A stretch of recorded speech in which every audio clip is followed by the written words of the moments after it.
certo. Eu acho que o maior sinal de que eu tenho tudo para dar certo são algumas reações, né, de pessoas, até na mídia, um negócio até meio constrangedor, que estão superestimando o fato de ele ter mudado de ideia.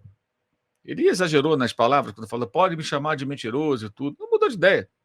Qual o problema de mudar de ideia? O que, que a mudança de ideia dele, de não trabalhar esse ano e agora aceitar trabalhar, afeta terceiros? A ninguém. É uma decisão única e exclusivamente dele. Ele falou aquilo depois que saiu da seleção, presta a sair da seleção, né? Num cenário em que inicialmente preferia ficar um tempo fora, a não ser que surgisse uma proposta muito boa de fora. O próprio Mano falou isso numa entrevista à CNN, agora, em agosto, e assumiu o Corinthians, mudou de ideia. Quando um grande clube te chama, de repente você muda de ideia. Eu sempre comparo isso com situações do dia a dia, né? Vou imaginar aqui que uma pessoa trabalha numa empresa e de repente ela fala: não, vou tirar férias, não aguento mais, né? Vou tirar férias agora em dezembro, tá marcado, não tiro férias há 3 anos, não abro mão dessas férias por nada, vou viajar não sei para onde, preciso parar. Aí quando chega em novembro, uma empresa maior, que paga melhor, que dá uma oportunidade de trabalho mais interessante, ela o convida para começar a trabalhar lá em dezembro. Olha, eu tenho aqui uma proposta para você. Aí o cara fala, putz, cara, e agora? Ele muda de ideia. Ele fala, vou esperar mais um ano pelas férias. Quem esperou 3 anos pelas férias, espera 4, porque essa chance eu não posso perder. Essa empresa é muito boa, ela paga bem, ela me dá chances de crescimento na carreira, e férias eu posso tirar várias aí no decorrer da minha vida. Espero viver muitos anos e tirar férias várias vezes, e ganhando mais, numa condição melhor. Vou ter que aguentar um pouco. O cara chega lá, se ele for casado, tiver filho, mulher, o caramba, quatro, vai lá, conversa com o pessoal em casa. Ó, gente, nossas férias vão ser adiadas. Ou vocês vão viajar sem mim, né? Porque eu não posso. Pintou um negócio aqui muito bom, paga muito melhor, tendência de crescimento nessa empresa. Eu não posso pedir que eles me esperem, eles querem para agora. Então, eu vou pedir demissão do meu emprego e vou ter que esperar mais um ano para tirar férias. É mais ou menos a mesma coisa. Quando surgiu o Flamengo, o Tite pensa, caramba, é o melhor elenco da América do Sul, o clube que mais dinheiro tem, chances de ter um elenco forte nas mãos e contratar jogadores. Eu trabalhei no Corinthians perdendo jogadores e fui campeão com autoridade. Era a melhor campanha da história dos pontos corridos até ser superado pelo Flamengo do Jorge Jesus 4 anos depois, em 2015, né? Perdeu o Guerreiro e o Sheik, o próprio Flamengo, porque tinha atrasos lá de salário de todos os jogadores, né? Tanto que o time foi desmanchado em 2016. O pessoal não lembra disso. É até importante frisar que a nossa audiência aqui ela é majoritariamente rubro-negra, e muita gente não acompanha os outros times com a mesma atenção. O Corinthians, em 2015, ele tinha sérios problemas financeiros e não conseguia pagar em dia os jogadores. À medida que ele ia renovando o contrato, ele ia fazendo ajustes, cedendo parte dos direitos para os atletas. Quando o time foi campeão em 2015, a bolha da vez era a bolha do futebol chinês. E os chineses vieram com uma volúpia impressionante para cima do elenco campeão brasileiro. E levaram praticamente todo mundo. E o presidente de então, Roberto de Andrade, chegou a dar declarações do tipo, cara, os chineses nem conversam com a gente, eles vêm aqui e levam nossos jogadores. Claro, a multa era baixa, chegava lá, depositava o valor, antes fazia um acerto financeiro com o jogador. Olha, você ganha quanto, bonitão? Eu ganho, digamos, 100 mil reais, eu tenho 500 mil para você. Contrato de 3 anos, 500 mil, luvas de 1 milhão. Um exemplo, tá? Podemos dizer um exemplo aleatório. Eu acho até que era muito mais dinheiro do que isso em alguns casos. Mas já naquela época. E você vai jogar com a gente na China. O cara, porra, na hora. Essa grana na mão, o salário muito maior. E vai pagar em dia. Aí era só pagar a multa ao clube. E aí o time foi desmanchado. Mas ele conseguiu levar ao Campeonato Brasileiro um elenco que estava ali vivendo sérios problemas financeiros. No Flamengo não vai ter isso. O Flamengo não atrasa salário há mais de 10 anos. O Flamengo tem solidez financeira e má gestão do futebol. Mas o elenco é forte, o elenco tem jogadores com potencial que ele pode recuperar, ele pode trazer gente nova para o ano que vem. A meta para esse ano é muito tranquila, que é chegar entre os 4 primeiros. O Flamengo está ali no bolo. Ele não está em quarto pelos critérios de desempate. Não é tão difícil, convenhamos, né? Você se inserir entre os 4 ali com o elenco do Flamengo. Faltando 12 jogos. Pô.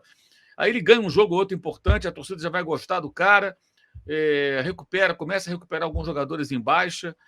Se ele fizer o Cebolinha fazer bons jogos, o Gabigol voltar a jogar futebol, que nem está jogando futebol, está jogando uma outra coisa, só isso já vai fazer com que ele ganhe prestígio. Então, é uma oportunidade para o cara muito boa. E aí o cara muda de ideia. Muda de ideia. Agora, isso não afeta ninguém, porque ele não tinha vínculo com nenhum outro clube, ele não prometeu que ia trabalhar. Ele não falou assim, em 2024 eu vou trabalhar no clube tal. Aí agora, não vou mais, agora eu vou para o Flamengo. Ele não prometeu isso, ele prometeu a ele mesmo que não trabalharia. Gente, é ridículo ficar fazendo tempestade de copo d'água em cima disso. Eu acho até que colegas jornalistas que ficam falando sobre isso deveriam ter vergonha, especialmente se não forem combativos com relação aos grandes problemas do nosso futebol, como a falta de fair play financeiro, como os clubes que não pagam em dia, como os maus dirigentes que afundam os nossos clubes aqui para o buraco, como a CBF com sua comissão de arbitragem péssima, que fica ali justificando erros do VAR, como várias coisas que acontecem no futebol brasileiro de ruins e que não são tão criticadas como uma mudança de postura, de opinião de um profissional, que não afeta ninguém. Repito, tivesse Tite prometido trabalhar no ano que vem em algum clube e agora ele falasse que não, agora eu vou para o Flamengo, até entenderia. Poxa, o cara deu a palavra dele que no ano de 2024 treinaria o clube X e agora ele vai para um outro clube. Sacanagem, ele prometeu e não vai. Não, ele prometeu para si mesmo, não vou trabalhar. Mudou de ideia. E o exemplo é esse: coloque-se no lugar desse exemplo que, essa situação imaginária que eu citei. Você trabalha numa empresa, está 3 anos sem tirar férias, por uma série de razões, porque trocou de emprego, porque trabalhava como PJ, depois assinaram tua carteira, você não tinha direito a férias, passou a ter, sei lá, aquelas coisas de trabalho que todo mundo conhece. Aí chegou o momento, vou tirar de férias. Aí pintou o cavalo branco selado, passou na sua frente, parou e abanou o rabo. Falou, ó, sobe aí, ó. A empresa bem maior, salário muito melhor, benefícios, chance de carreira, de crescimento. O cara fala, caramba, se eu não subir nesse cavalo agora, ele nunca mais vai parar na minha frente. Porque alguém vai pegar esse cavalo ali na frente, vai montar nele, o outro profissional vai pegar. O cara não vai. A mulher vai reclamar se ele for casado, que ela queria viajar, os filhos vão ficar na bronca e tal. Mas ele vai falar, cara, se ele tiver uma preocupação profissional, não, isso aqui vai ser bom para mim, no futuro eu me recupero disso. É a mesmíssima coisa. O Flamengo é oportunidade, gente. O Flamengo é oportunidade. Qual técnico do futebol sul-americano que não quer o Flamengo? Então, só o Galhardo, que não quer treinar time nenhum. Está recusando até propostas da Europa, ele recusou. Que é uma situação meio assim atípica. Qualquer técnico toparia daqui, da Argentina. Pergunta para o Almiron, que está treinando lá o Boca Júnior, finalista da Libertadores, se o Flamengo batesse a porta dele, ele não ia balançar. Vai balançar. Estou citando o técnico finalista. Não estou discutindo se é bom ou se é ruim. É a segunda final dele, né? Foi finalista em 2017 com o Lanús e perdeu para o Grêmio. Então, procura qualquer técnico. Qualquer um vai balançar. Porque o Flamengo hoje é o clube mais rico da América do Sul e tem um elenco muito forte, faz uma campanha ruim nessa temporada, mas é um clube que tem condições que poucos oferecem, ou nenhum talvez ofereça na América do Sul. Então isso é um tanto quanto patético. Eu acho que vai melhorar. Eu falo isso desde sempre, tem registros aí na rede social, comentários meus. Sempre falei, Tite foi mal nas Copas, mereceu críticas. Eu mesmo fiz uma autocrítica lá no Catar durante a Copa, depois da eliminação do Brasil, e cheguei a falar isso. Tem vídeo aí, pode ver, até lá da Jovem Pan, do UOL, eu falando, olha, eu acho que eu fui pouco rigoroso, deveria ter sido mais rigoroso nas críticas em momentos específicos da seleção brasileira. Fiquei esperando a Copa, não, vamos esperar o ciclo, mas teve vários sinais de que a coisa não ia bem, e a Copa do Mundo foi muito mal. Eu fiz uma meia-culpa comigo mesmo, é uma questão minha, profissional. Acho que eu deveria ter sido mais crítico. E critiquei muito o Tite nas 2 Copas. Mas isso não faz dele incompetente. Ele foi mal na Copa do Mundo. Poderia ter ido bem, poderia ganhar nos pênaltis da Croácia e ter sido campeão na frente, também não ia fazer dele o melhor técnico do planeta. Não vai ser melhor do que outros que existem por aí. Nem uma coisa, nem outra.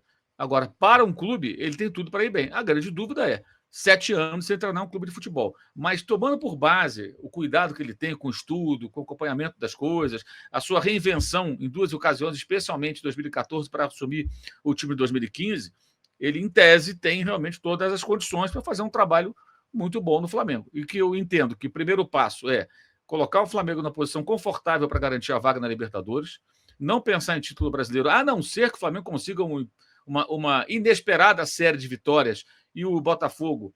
Os outros nem falam, porque está muito próximo ali. Se vencer vários jogos, vai passar os outros. Né? Não é possível que 4 times comecem a vencer todos os jogos. Alguém vai perder. O Botafogo está muito na frente, 11 pontos. Aí teria que o Botafogo ter aí uma sequência de tropeços como essa recente que teve. Se isso acontecer, ele vai flertar com o título. Mas isso nem deve ser pensado, porque está muito distante. São vários resultados que são muito difíceis de acontecer. Então, a meta tem que ser classificar o time, e acho que é importante, vencer jogos. Chave. Vou dar alguns exemplos. O Flamengo vai jogar contra Grêmio fora, Palmeiras no Rio, São Paulo fora, Vasco e Fluminense, estreia já com o Cruzeiro fora. Então, são jogos contra grandes adversários e vitórias sobre esses times são impactantes. Então é importante também pensar nisso, em conseguir boas atuações e vitórias convincentes contra adversários fortes, colocando o time num bom patamar. Aí você encerra o ano com aquela sensação, puxa, se esse cara chegasse antes, o Flamengo seria campeão, pelo menos do brasileiro, porque o time melhorou muito. É isso que ele tem que pensar.